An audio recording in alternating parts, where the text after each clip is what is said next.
100% नक्षलमुक्त ज्यांनी केलं आणि ज्यांनी या देशाच्या बाहेर राहणारे जे प्रताडित अशा प्रकारचे जे हिंदू बौद्ध जैन शीख जे आहेत त्यांना भारताचं नागरिकत्व देण्याचा कायदा या संसदेमध्ये आणला, त्यांच्याबद्दल बोलण्याची उद्धव ठाकरेंची लायकीच नाही।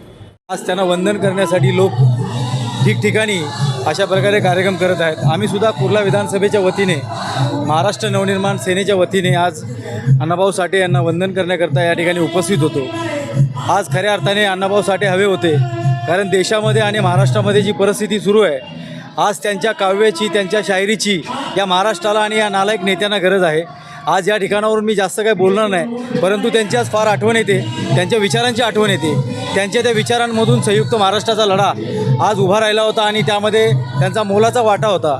आज त्याचप्रमाणे या महाराष्ट्राला स्वतःसारखं सरळ करण्यासाठी अण्णाभाऊ साठेंची फार गरज आहे, त्यांच्या विचारांची गरज आहे।